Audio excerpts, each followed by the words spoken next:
हर खबर पर होगी आपकी पकड़। डाउनलोड कीजिए एबीपी लाइव ऐप। दरअसल जो विधानसभा के भीतर लड़ाई होनी चाहिए थी वो विधानसभा को छोड़कर हर जगह चल रही है, क्योंकि किसी के पास नंबर एग्जैक्ट होने के दावे अब तक सामने नहीं आए हैं। इसीलिए ये संकट काल जो बीते करीब 2 हफ्ते से चल रहा है वो लगातार हर दिन बढ़ता जा रहा है। मेरे साथ कुछ खास मेहमान हैं इसी मुद्दे पे चर्चा करने के लिए। परिचय करा देता हूं। भारतीय जनता पार्टी की तरफ से बीजेपी के प्रवक्ता डॉक्टर संबित पात्रा, कांग्रेस की तरफ से कांग्रेस की प्रवक्ता डॉक्टर अर्चना शर्मा मेरे साथ हैं, रशीद किदवई जो कि जाने माने पत्रकार हैं, कांग्रेस पर खास तौर पर खासी पकड़ रखते हैं, वो मेरे साथ जुड़ रहे हैं, और साथ में मेरे सहयोगी निपुण सहगल भी इस चर्चा में जुड़ेंगे जो कि सुप्रीम कोर्ट में होने वाली अब से कुछ देर बाद की सुनवाई पर नजर रखेंगे।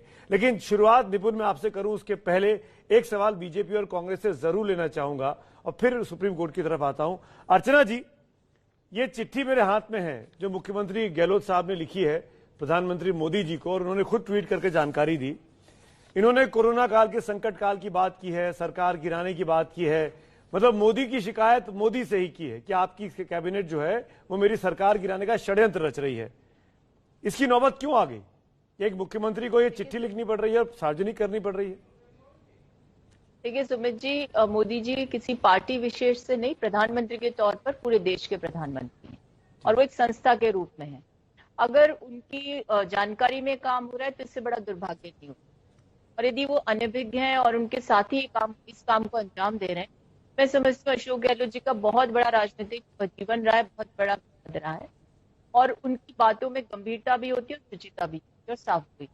उन्होंने पूरी साफगोई के साथ ये पत्र लिख करके सार्वजनिक तौर पर इस बात को इंगित किया है कि आपको 2 बार अवसर मिल गया प्रधानमंत्री बनने, और जब आप इतने बड़े जनादेश के साथ देश के प्रधानमंत्री तो कम से कम उन कामों में आपकी संलिप्तता नहीं होनी चाहिए जो इतिहास में काले अध्याय के रूप में। बिल्कुल ठीक बोल रही हैं आप, और मैं उम्मीद करता हूं कि प्रधानमंत्री कार्यालय आज अपनी तरफ से सफाई भी देनी चाहिए या बताना भी चाहिए कि उनको इस चिट्ठी मिलने पर वो क्या कर रहे हैं। लेकिन एक लाइन पर मैं आपसे पूछना चाहूंगा अर्चना जी, संबित जी मैं आता हूं। कोरोना के प्रबंधन को वक्त छोड़कर आपकी सरकार हमारी सरकार को गिराने की साजिश रच रही है, तो कोरोना तो राजस्थान में भी फैला हुआ है, वहां भी तो पूरी की पूरी कैबिनेट, पूरा का पूरी विधानसभा भी तो बेड़ाबंदी में है। वहां के स्वास्थ्य मंत्री कहां हैं? वो क्यों नहीं दौरे करते दिखाई दे रहे हैं? तो क्या कोरोना का काल सिर्फ मोदी के लिए है, गहलोत के लिए नहीं है? देखिए इसमें 2 बातें हैं। एक तो कोरोना क्राइसिस के मैनेजमेंट को अगर आप पूरे देश के रूप में देखना चाहें समग्र रूप से, तो आपको ज्ञात होगा कि राजस्थान नंबर 1 रहा, जिसको प्रधानमंत्री जी ने एंडोर्स किया खुद। लेकिन परिस्थितियां, हम तो खुद ही कह रहे हैं एंस्यूइंग क्राइसिस है कोरोना का, उसमें एक नया क्राइसिस आप उत्पन्न कर देते हैं।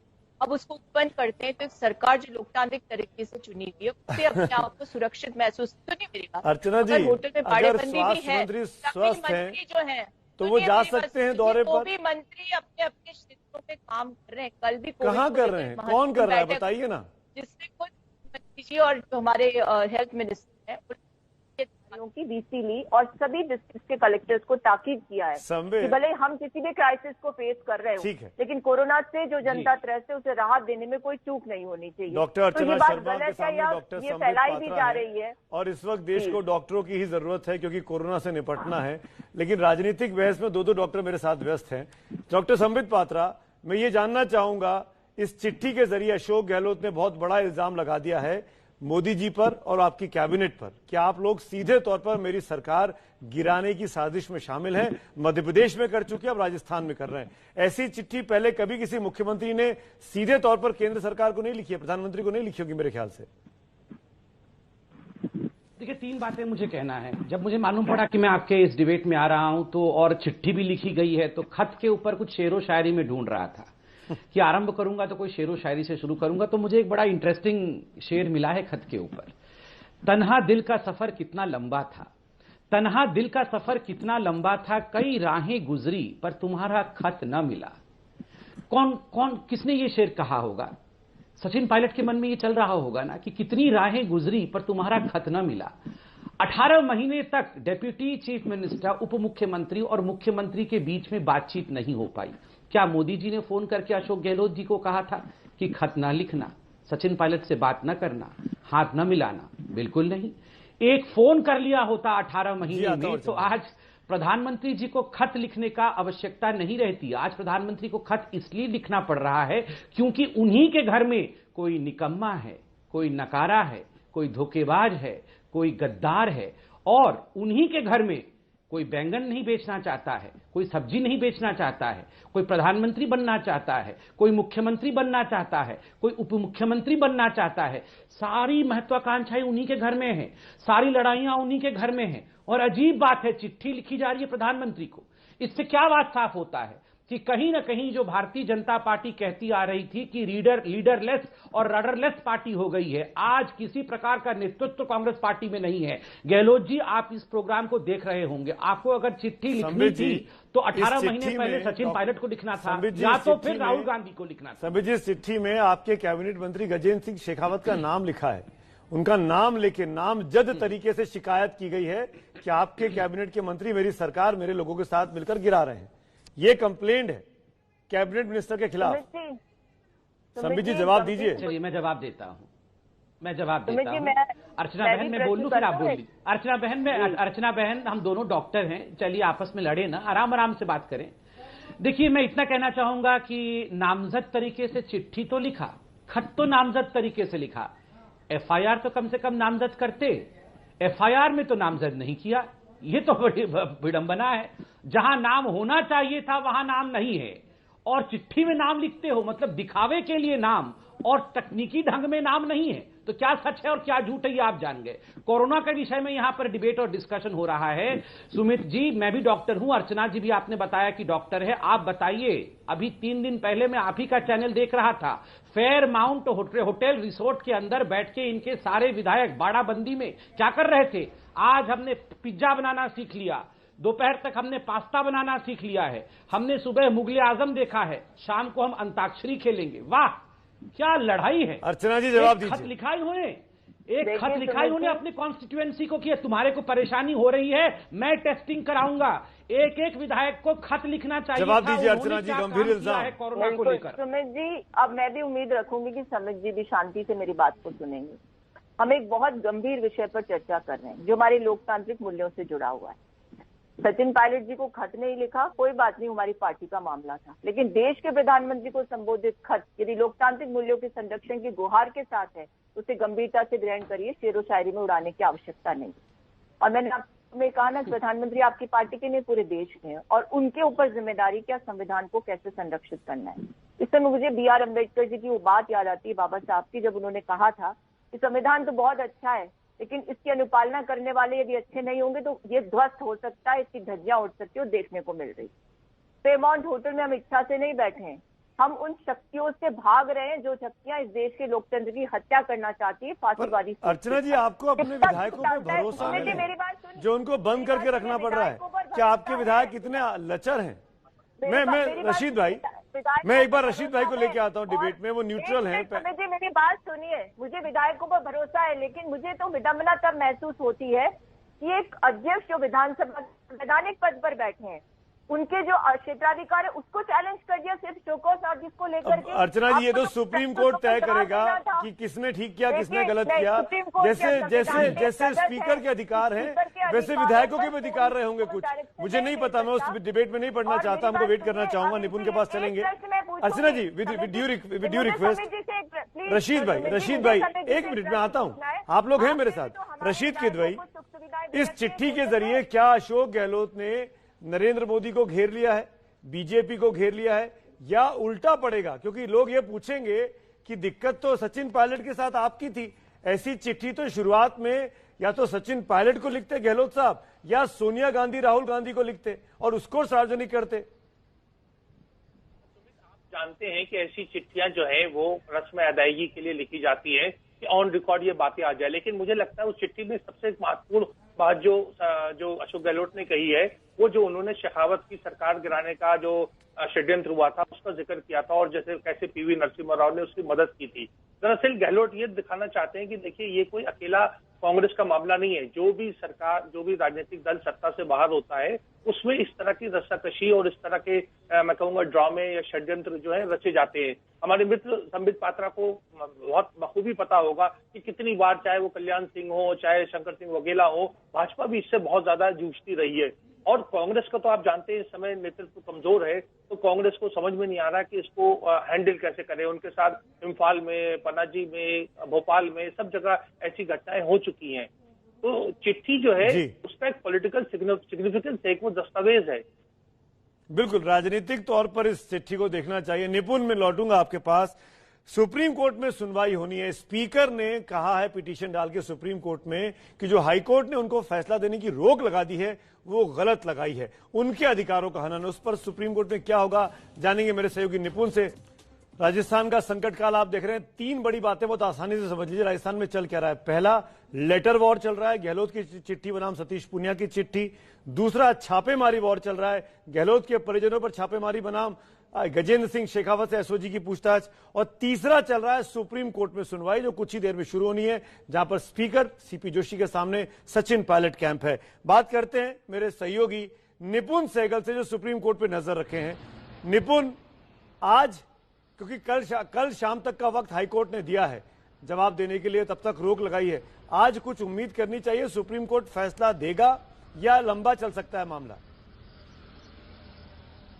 देखिए, सुप्रीम कोर्ट में बहुत लिमिटेड पॉइंट फिलहाल लेकर आए हैं। जो स्पीकर लेकर आए हैं उनका यह कहना है कि हाईकोर्ट को इंटरटेन ही नहीं करना चाहिए था विधायकों की याचिका को, और अब जो उन्होंने जो भी कार्रवाई वो कर रहे हैं उसको रोक लगा दीजिए, हाईकोर्ट को फैसला देने से मना कर दीजिए।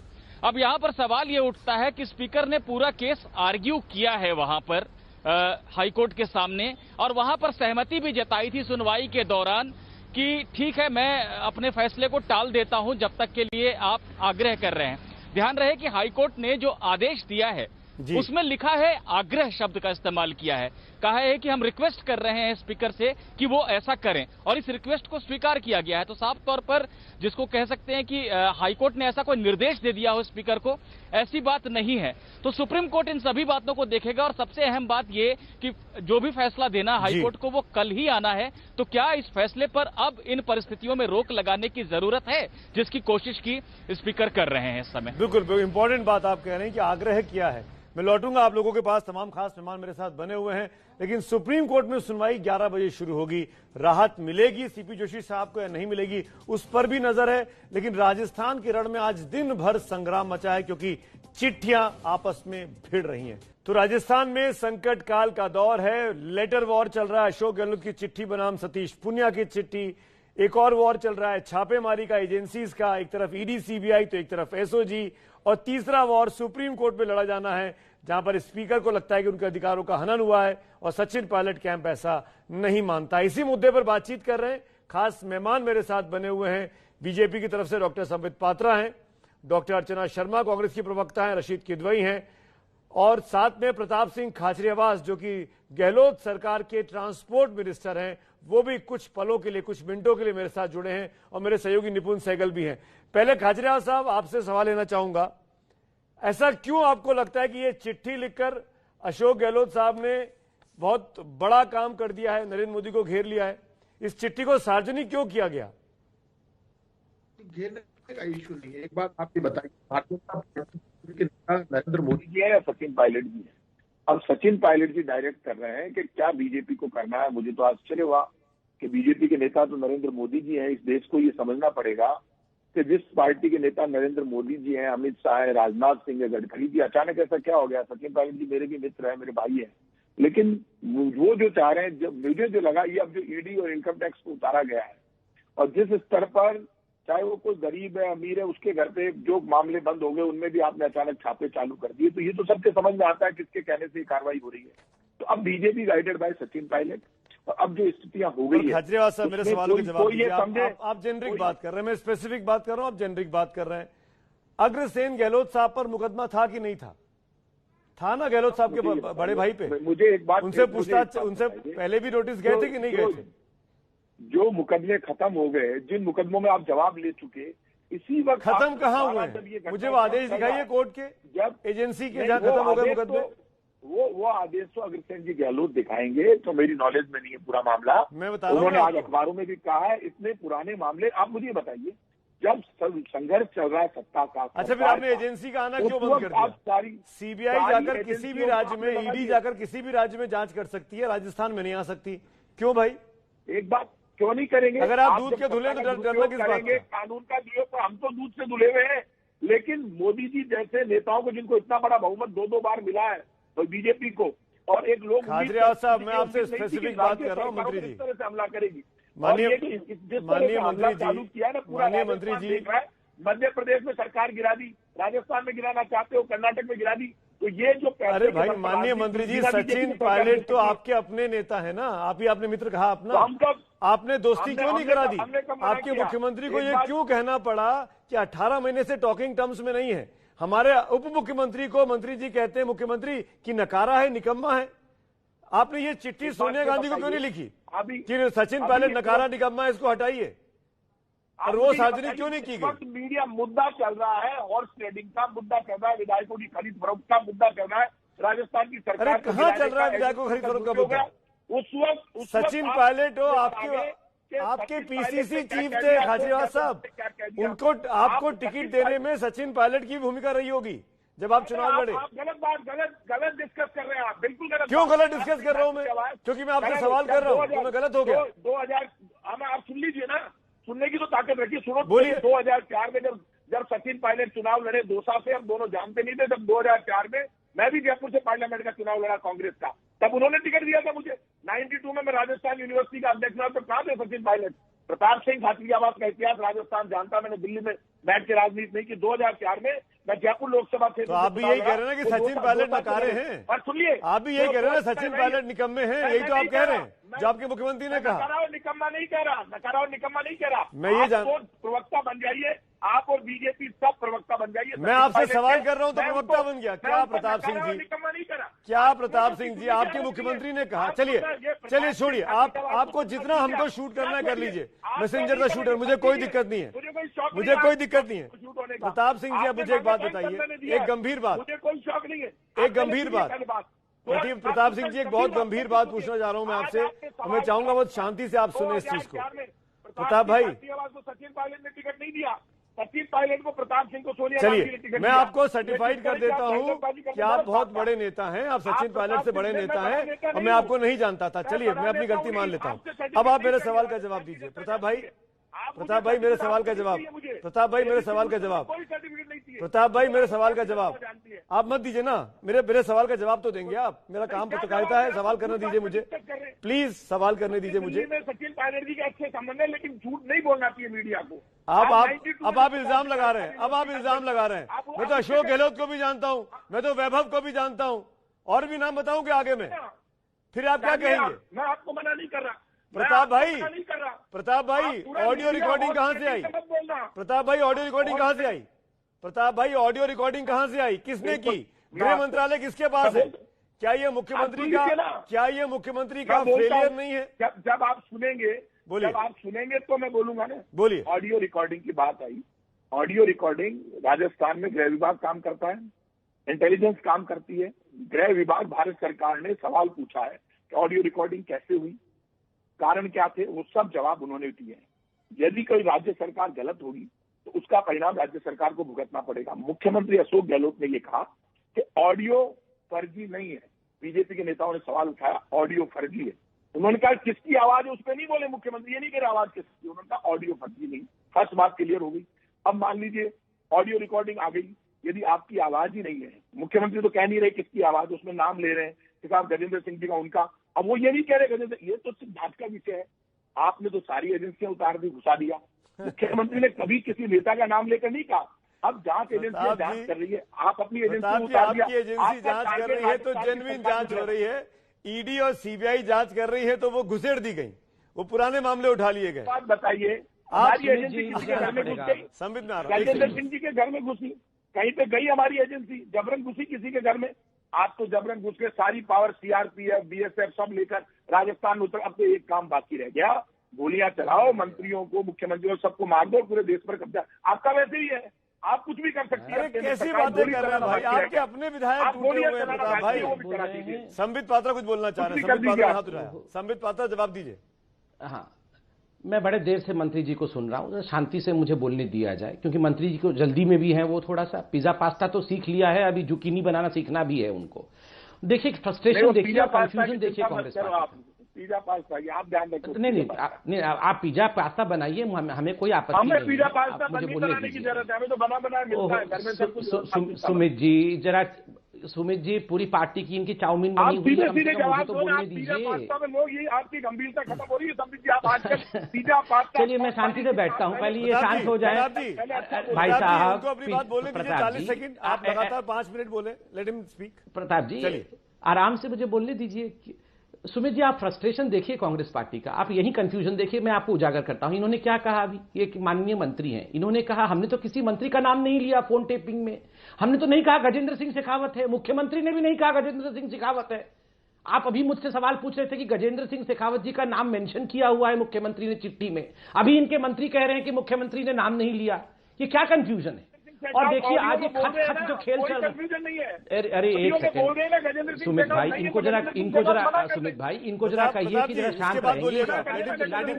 प्रताप भाई लेट हिम कंप्लीट, आपके पास इस आऊंगा। प्रकार डिबेट नहीं होता है, इतना फ्रस्ट्रेशन ठीक नहीं है। आप एक मंत्री हैं, अरे मंत्री जी इतने फ्रस्ट्रेटेड होने की कोई आवश्यकता नहीं है। सुनिए मेरी बात, ध्यान से सुन लीजिए फिर बोलिएगा। मैं बिल्कुल फ्रस्ट्रेटेड नहीं हूँ, मैं पिज्जा पास्ता खा के बैठा हूँ, पेट भरा हुआ है मेरा। ना मैं पिज्जा भी खा लिया हूँ, पास्ता भी खा लिया हूँ, और कल रात को मुगले आजम भी देखा था। मैं फ्रस्ट्रेटेड नहीं हूँ, पिज्जा पास्ता भी खा लिया हूँ, मुगले आजम भी देख लिया हूँ, और अभी थोड़ी देर के बाद मैं अंताक्षरी खेलूंगा। मैं बिल्कुल फ्रस्ट्रेटेड नहीं हूँ, शांति से मुझे फ्रस्ट्रेटेड हो तभी आप शांति से मुझे बोलने दीजिए सर। सीधे मैंने आपको बहुत प्रताप देर सिंह जी, सुनाना सर। प्रताप सिंह जी, सुमित जी उनको बोलने दीजिए, फिर आप जवाब व्यवहार दीजिएगा ना। को दोनों एक साथ बोल रहे हैं, दिक्कत होती है, किसी को समझ में नहीं आता है। अच्छा खासा डिबेट चल रहा है, बातचीत 3-4 मिनट सुना मैंने इनको। संबित जी 3-4 कंप्लीट मिनट सुना करिए, मैंने, संबित जी तो कंप्लीट बोलने करिए, दीजिए। मुद्दे पे कंप्लीट करिए जी। शेखावत का नाम एक आपने कहा, मुद्दे पे ही चिट्ठी बोल में रहा हूं। जिक्र है, और उनकी बात को आपने कहा। दूसरी मैं बात एक सेकंड, मुझे जरा विषय रखने दीजिए जी। देखिए मैंने अभी इनको सुना, मंत्री जी ने आपके सामने क्या कहा, प्रताप जी ने आपके सामने 2 चीजें रख दी एक ही साथ। इन्होंने कहा मैं दिल्ली में बैठकर राजनीति नहीं करता हूं। आपने सचिन पायलट का नाम लिया तो वो भड़क गए कि मैं सचिन पायलट ने मुझे टिकट नहीं दी है। फिर कह रहे थे सचिन पायलट जो है मेरा भाई भी है। अब मैं इनसे सवाल पूछता हूं, और इन्होंने सबसे बड़ी बात कही कि सचिन पायलट दिल्ली में बैठ के भारतीय जनता पार्टी को डायरेक्ट कर रही है, डिक्टेट कर रही है। मैं मंत्री जी से डायरेक्ट सवाल पूछता हूं, सचिन पायलट नकम्मा है, नकारा है, गद्दार है या नहीं है? हां या ना, आप बताइए मंत्री जी। सचिन पायलट निकम्मा है, नकारा है, गद्दार है, धोखेबाज है, हाँ या ना? घुमाने की आपने हाँ या ना में जवाब दीजिए ना। आप बेवजह आपका जवाब देने के लिए आप कोई मेरे ऊपर मॉनिटर छोड़ना है कि आपके हर जवाब का आपका हाँ या ना में जवाब दो। मैं मॉनिटर हूं सर, मैं बिल्कुल मॉनिटर हूं। आप खत लिखेंगे तो मैं सवाल पूछूंगा आपसे। सुमित जी, आपकी आदत है। सुमित जी आप देखिए जरा, सुमित जी यहाँ पर मैंने एक सवाल पूछा इनसे, इन्होंने कहा कि सचिन पायलट बीजेपी को डिक्टेट कर रहे हैं। मैंने डायरेक्ट सवाल पूछा, आपने बीजेपी के ऊपर आक्षेप लगाया कि सचिन पायलट के कहने पर हम चल रहे हैं। आप खुद बताइए, सचिन पायलट कांग्रेस में हैं या कांग्रेस से निकाल दिए गए हैं? बताइए, कांग्रेस में है सचिन पायलट या निकाल दिए गए हैं? सचिन पायलट आपको मैं सीधा सवाल पूछ रहा हूँ जी। जो आपकी पर्यावरण मंत्री हैं, इसका अर्थ ये नहीं है कि गाड़ी चला के कहीं भी चले जाएंगे। आप यहीं गाड़ी रोकिए, ब्रेक लगाइए अपनी गाड़ी पे और जवाब दीजिए। नहीं सुनिए पर्यावरण मंत्री जी, ब्रेक लगाइए, तुरंत ब्रेक लगाइए अपने गाड़ी पे और जवाब दीजिए। सचिन पायलट को निकाला है या रखा है? सचिन पायलट को निकाला है या रखा है, पहले ये जवाब दीजिए। नहीं आज ये फैसला होगा। आज मैं मॉनिटर बन के यहाँ फैसला करके जाऊंगा। सचिन पायलट आपके पार्टी में है या नहीं है? बताइए, बताइए आपकी गाड़ी में बैठे हैं या नहीं बैठे? बताइए पर्यावरण मंत्री जी, पर्यावरण मंत्री जी, आज मैं आपको छोड़ने वाला नहीं हूँ, पूरा एक्सपोज करके घर भेजूंगा। आपको पिज्जा पास्ता खाने लायक नहीं छोड़ूंगा। आप बताइए, आपने अभी कहा कि बीजेपी सचिन पायलट के कहने पे चल रही है। पहले बताइए सचिन पायलट निकम्मा है, नकारा है, धोखेबाज है, गद्दार है कि नहीं है? अच्छा ठीक है, एक मिनट मेरे मित्रों डॉक्टर संबित पात्रा, प्रताप सिंह खाजरियावास, एक मिनट, आप दोनों एक साथ बोल रहे हैं। मैं इंतजार करता रहा, घड़ी देख के 60 सेकंड तक आप दोनों चुप नहीं हो रहे। एक एक करके खाजरियावास साहब, मैं जानता हूं ये सवाल का जवाब देना आपके लिए मुश्किल है कि सचिन पायलट को पार्टी में बताएं या ना बताएं, क्योंकि अशोक गहलोत तो धकेल चुके हैं पार्टी के बाहर, पर राहुल गांधी ने हाथ पकड़ा हुआ है, तो आप ये जवाब नहीं दे पाएंगे। आप कांग्रेस के कार्यकर्ता हैं, तो आपके लिए सवाल का जवाब देना मुश्किल है, मैं समझ सकता हूं। चलिए मत दीजिए, अरे मत दीजिए आप जवाब, मैं आपको मौका दे रहा हूं आगे बढ़ने का। मैं ये कहना चाह रहा हूं खाजरियावास साहब, आपने चिट्ठी में जिक्र किया कि कोरोना काल है, ऐसे में केंद्र को मदद करना चाहिए, कोरोना से निपटने के प्रबंधन देखना चाहिए। पर यह सवाल जो मैं अर्चना जी से कुछ देर पूछ रहा था, मैं वही आपसे पूछता हूं, राजस्थान में भी तो कोरोना काल है। आपके मंत्री बैठकर तो फिल्में देख रहे हैं, लगान फिल्म और कौन कौन सी फिल्में, मुगले आजम और मदर इंडिया और कौन कौन सी फिल्में देखी जा रही हैं। तो क्या राजस्थान के विधायकों को चिंता नहीं है अपने लोगों की? कोरोना से निपटने के लिए उनके पास नहीं जाना चाहिए? आप बहुत अच्छा सवाल आपने किया। राजस्थान का कोरोना संकट के समय में हमारे सबसे अच्छे रिजल्ट है, जांचें हमारी सबसे अच्छी है, डेथ रेट हमारी सबसे कम है। खुद प्रधानमंत्री अभी भी आप सुन लीजिए, सारे मंत्री जा रहे हैं, सारे मंत्री कोई होटल में नहीं है, सारे एमएलए हमारे यहाँ सबके फोन चालू है, आप खुद फोन कर लीजिए। और मैं खुद कल सेक्रेटरीट में था, परसों सेक्रेटरीट में था, ट्रांसपोर्टर्स की हड़ताल थी, वो बड़े गंभीरता के साथ। तो विधायकों को क्यों बिठाया हुआ है? ये और विधायकों को क्यों बिठाया हुआ है? आप क्या मैदान वो नहीं चाहेंगे? आप नहीं चाहेंगे कि विधायक जाके अपने लोगों से मिले, कोरोना से लड़ने का तरीके बताए? ये आप नहीं चाहेंगे प्रताप जी? मैं बोलता हूं, अभी आपने कह दिया, आपने बिल्कुल ठीक कहा। कोरोना के रिजल्ट हमारे सबसे अच्छे हैं। परसों हमारी कैबिनेट की मीटिंग थी, हमने 35 लाख लोगों को 1000 रुपए के हिसाब से सबके खाते में वापस जमा करवाए। और राजस्थान में इस वक्त सारे डेवलपमेंट के काम चल रहे हैं, सारे विभागों में काम चल रहे हैं, काम में कोई कमी नहीं है। मतलब कुल मिलाकर आप ये कह रहे हैं कि विधायकों को 5 सितारा होटल में रहने दो और काम तो चल ही रहे। 10 सेकंड चाहिए मुझे। कैसी बात कर रहे हैं आप? 5 सितारा विधायकों को जमीन पे जाने की जरूरत ही नहीं है, वैभव की जीवन जीने दो, उनको ऐशो आराम में रहने दो और राजस्थान को गहलोत साहब संभाल लेंगे। यही आप कह रहे हैं ना? एक तरफ बीजेपी जो कर रही है, कैंप जो काम कर रही है, वो कोई मतलब नहीं है। सारा सवाल कांग्रेस से करना है।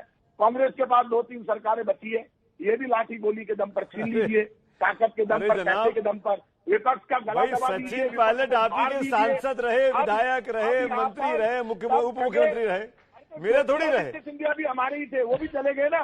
तो हमने भेजा क्या? मीडिया ने भेजा क्या? सिंधिया क्यों नाराज हुए? सिंधिया क्यों नाराज हुए? पायलट क्यों नाराज हुए? मैंने नाराज कर दिया? क्या बात कर रहे हैं प्रताप सिंह जी आप पायलट साहब को सामने क्यों नहीं ला? अरे ये सचिन पायलट क्यों नहीं बोलते हैं? ज्योतिरादित्य सिंधिया क्यों नहीं बोलते हैं कि नरेंद्र मोदी ने हमको फंसा दिया? मुझे आना पड़ेगा, बोलने दीजिए उनको। वो तो खुशी खुशी जाके सांसद बन जा रहे हैं, शपथ ले रहे हैं। गजब बात कर रहे हैं खाजरीवाल साहब। आप मीडिया को दोषारोपण मत करिए, अपने गिरबान में झांक लीजिए, पार्टी आधी ठीक हो जाएगी। प्रताप भाई, आपको अपनी गिरबान में झांकना चाहिए खुद को। मेरी गिरबान तो मैं तो देखता हूँ, मैं तो रोज देखता हूँ क्या हो रहा है पार्टी के भीतर। मुख्यमंत्री आके कह रहा है बैगन बेचने नहीं आया हूँ, मुख्यमंत्री आकर कह रहे हैं कि निकम्मा है। मेरे बात कर रहे हैं आप कह रहे हैं हमने जिम्मेदारी। प्रताप भाई ऐसा नहीं होता है, ऐसा नहीं होता है, ऐसा नहीं होता है। ऐसे देश नहीं चलता, राज्य भी नहीं चलता है। अशोक गहलोत कई मुख्यमंत्रियों से ज्यादा अनुभवी मुख्यमंत्री हैं, लेकिन आज अब की बार गहलोत साहब ने सचिन पायलट के लिए दरवाजे बंद कर दिए। संबित पात्रा आप जवाब जरूर दीजिएगा कि मेरे एक सवाल का जवाब दीजिए।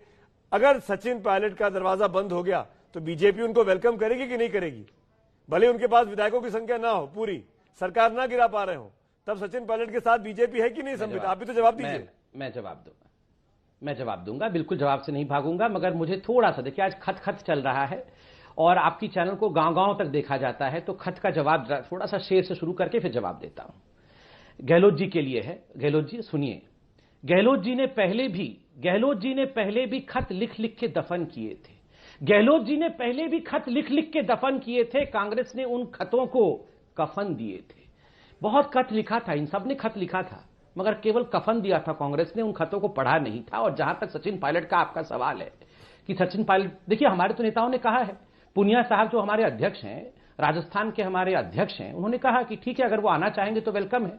देखिए मैं पार्टी का प्रवक्ता हूं, ये डिसीजन मैं नहीं लेता हूं, और जब डिसीजन पार्लियामेंट्री बोर्ड, पार्टी के राष्ट्रीय अध्यक्ष, राज्य के नेता, ये सब बैठ के लेते हैं तो कैमरे के सामने ये डिक्लेयर किया जाता है। और अगर ऐसा कुछ होगा सुमित भाई तो पहले आप ही को बताया जाएगा। मगर सुमित भाई एक सेकंड और, थोड़ा सा और मुझे 10 सेकंड दीजिए, मैं मजाकिया अंदाज से गहलोत जी से 2-3 बातें और कर लूं।